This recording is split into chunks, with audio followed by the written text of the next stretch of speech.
राधे राधे, जय श्री कृष्णा। आप सभी का हमारे चैनल पर हार्दिक स्वागत है। आज हम आपको हंस देवता की कहानी सुनाने जा रहे हैं। बहुत अच्छी कहानी है, पूरी ध्यान से सुनना। एक समय की बात है, एक राजा की एक लड़की थी और वह लड़की जवान हो गई तो राजा उसके लिए वर ढूंढने लगे। तभी लड़की कहने लगी कि पिताजी, मैं शादी नहीं करूँगी। तो राजा ने उसे बहुत समझाया कि नहीं बेटी, किसी की लड़की कंवारी नहीं रहती। अगर किसी की लड़की कंवारी होती है तो वह उस माँ बाप के लिए भार होता है, उसका कोई धर्म नहीं होता। लेकिन वह लड़की नहीं मानी। वो कहने लगी, नहीं पिताजी, मेरा कंवर कोठरा बनवा दीजिए और मैं कंवारी ही रहूँगी, मैं किसी से शादी नहीं करूँगी। तब राजा ने लड़की की बात मान ली और लड़की के लिए कंवर कोठरा बनवा दिया और लड़की को अलग कंवर कोठरे के अंदर बैठा दिया गया। लड़की के लिए खाने पीने की सुविधा सभी उस कंवर कोठरे के अंदर ही कर दी राजा ने, और वहीं पर लड़की अकेली ही रहती थी। और ऐसे करते करते काफ़ी दिन बीत गए। तभी अचानक एक रात को उस लड़की के चौबारे को किसी ने खटखटाया। तो लड़की ने चौबारा खोल कर देखा तो बाहर एक हंस खड़ा है। उसने पूछा कि अरे आप कौन है और यहाँ क्यों आए हो। तभी वह हंस कहने लगा कि हे कुमारी, मैं हंस देवता हूँ और मैं तुम्हारे साथ चौपड़ खेलने के लिए आया हूँ। मेरा चौपड़ खेलने का मन कर रहा था। तभी लड़की ने चौबारे का दरवाज़ा खोलकर हंस को अंदर बुला लिया और ने देखा कि हमारी लड़की के कोठरे में रोशनी है। रोशनी को देखकर राजा को कुछ शक हुआ। तभी राजा नौकर चाकरों से पूछने लगे सुबह होने पर कि रात को हमारी कुमारी के चौबारे में रोशनी किस लिए थी, कौन आया था उस लड़की के कमरे पर। तभी नौकरों ने कहा, महाराज, हमने तो किसी को नहीं देखा, हमें कोई मालूम नहीं कि कौन आया होगा या नहीं आया होगा। तभी राजा ने उस लड़की के कोठरे के चारों तरफ नौकर चाकर छोड़ दिए और कुछ दासियां भी उस लड़की के साथ छोड़ दी।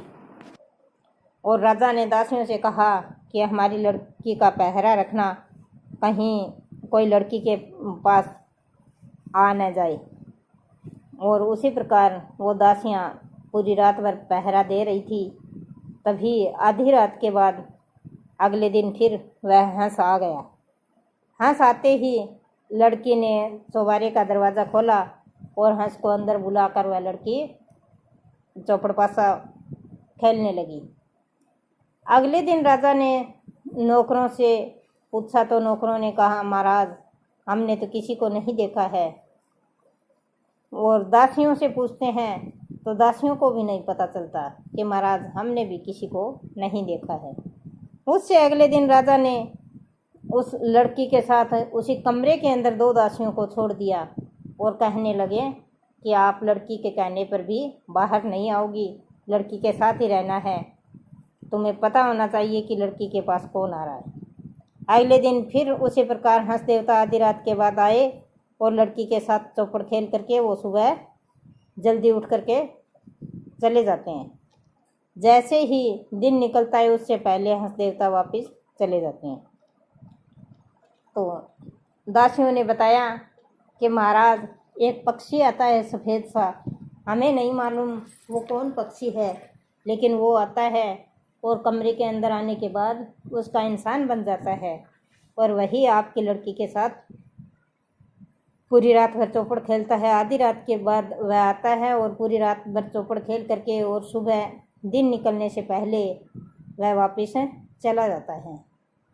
तभी राजा ने उस कोठरे के ऊपर मोम बिछवा दिया और लड़की के चौबारे की छत के ऊपर भी मोम बिछवा दिया और चारों तरफ नौकर चाकर छोड़ दिए, दासियां छोड़ दी, ताकि कोई किसी तरफ से भी उस चौबारे में न आ सके।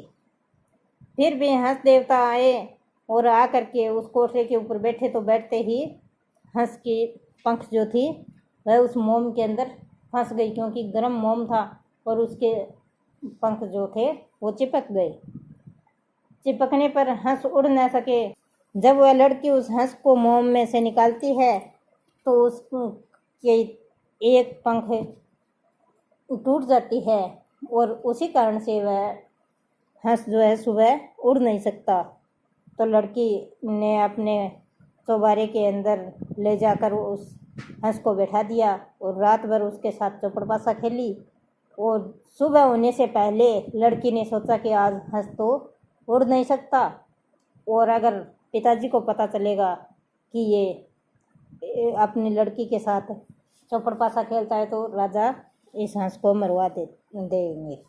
ऐसा सोच करके और लड़की भी सुबह जल्दी उठ करके और हंस के साथ चली जाती है, अपने कोठरे से बाहर कहीं चली जाती है। और जाने के बाद उसे पता चलता है कि तुम महल से काफ़ी दूर आ गई है, और थक भी जाती है वो लड़की।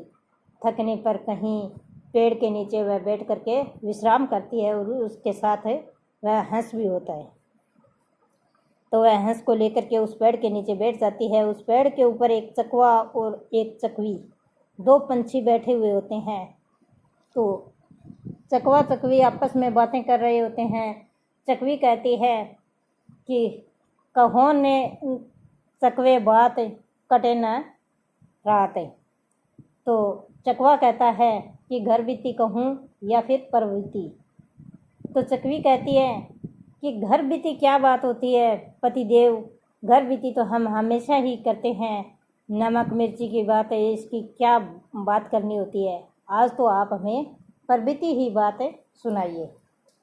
तभी चकवा कहता है कि अगर मेरी विष्ठा ले जा करके और कोई किसी घाव पर मल कर दे, या किसी पक्षी का पंख टूटा हुआ हो उसके ऊपर मल दे, तो पंख आ जाता है, घाव के ऊपर लगाने से उसका घाव भर जाता है। और अगर किसी राजा को कोढ़ लगा हुआ होता है, वो अगर मेरी विष्ठा से ना लेता है तो राजा का कोढ़ जड़ जाता है। ऐसी बात वह लड़की सुन लेती है। सुनते ही वह जल्दी से उस चकवे की विष्ठा को उठा लेती है और उठा करके और हंस के पंख के ऊपर मल देती है। मलते ही हंस देवता का पंख ठीक हो जाता है और वह फिर से हंस के ऊपर बैठ करके सुबह होने तक अपने चौबारे में फिर से आ जाती है और वहीं चौपड़पासा खेल रही होती है। और वह थोड़ी सी विष्ठा अपने साथ ले आती है, क्योंकि उसके पिता को कोढ़ लगा हुआ था काफ़ी समय से। तो अपने पिता के लिए ला करके और वह विष्ठा दे देती है और अपने नौकरों चाकरों से कहती है कि मेरे पिताजी को इस विष्ठा से नहलाइए ताकि मेरे पिताजी का कोढ़ झड़ जाएगा। तो राजा को वह नौकर ले जा करके और वह विष्ठा के बारे में बताते हैं कि आपकी लड़की ने ये विष्ठा भेजी है आपके लिए, और उन्होंने ये भी बताया है कि मेरे पिताजी का कोढ़ झड़ जाएगा। तभी राजा बोलता है कि चलो आप मुझे नहलाइए, पता तो चले कि कोढ़ झड़ता है या नहीं झड़ता। कोढ़ झड़ जाता है। झड़ने पर राजा बहुत खुश होता है और अपनी पुत्री के पास आता है और बोलता है, बेटी तू इतनी अच्छी दवाई कहाँ से लाई है, और ये जो तेरे पास पक्षी बैठा है ये कौन है, मुझे इसके बारे में विस्तार से बताइए। तभी लड़की बताती है कि पिताजी मैं पहले शादी नहीं करना चाहती थी, लेकिन अब मेरा मन बदल गया है। ये एक साधारण पक्षी नहीं है, यह हंस देवता है, और मन ही मन मैंने इसको मेरा पति मान लिया है, इसलिए मैं हमेशा से इनके साथ चौपड़पासा खेलती हूँ, ऐसा बता देती है। और जब इनका पंख टूट गया था तो मैं आपसे घबरा करके महल से बाहर गई कहीं, तभी दो पक्षी बतला रहे थे, आपस में बातें कर रहे थे। उन्होंने बताया कि मेरी विष्ठा से पंख जुड़ जाएगा और मेरी विष्ठा से राजा साहब का कोढ़ जड़ जाएगा, तभी मैं आपके लिए विष्ठा ला करके मैंने नौकरों से भिजवाई है। तभी राजा ने कहा, पुत्री आप बहुत अच्छी हैं और मैं आप पर बहुत प्रसन्न हूँ कि आपने मेरा कोड झाड़ दिया है, तुम्हारी वजह से पुत्री मेरा कोड जड़ा है। और ये अगर देवता है तो ये असली रूप में आकर के दिखाए, इंसान के रूप में आकर के दिखाए। मैं खुश होकर तुम्हारी शादी इस पक्षी के साथ ज़रूर करूँगा। तभी हंस देवता इंसान रूप में आकर के असली अपना रूप दिखाते हैं। तो राजा खुश हो जाते हैं और अपनी लड़की की शादी उस हंस के साथ कर देते हैं और आधा राज्य दे देते हैं। और राजा रानी दोनों बहुत प्रसन्नता से लड़की को उस हंस के साथ शादी करके बैठा देते हैं। और वहीं वो लड़की और हंस वो भी दोनों बहुत प्रसन्न होते हैं और खुशी खुशी उनका समय व्यतीत होता है। और हे हंस देवता, जिस प्रकार आपने राजा और राजा की लड़की को दर्शन दिया, उसी प्रकार सबको दर्शन देना और सबकी सहायता करना, सबके ऊपर अपनी कृपा दृष्टि बनाए रखना। और मेरी कहानी सुनने वालों को अगर कहानी पसंद आई है तो लाइक शेयर सब्सक्राइब ज़रूर करें और कमेंट में जय हंस देवता लिखें। और धन्यवाद मेरी पूरी कहानी सुनने के लिए।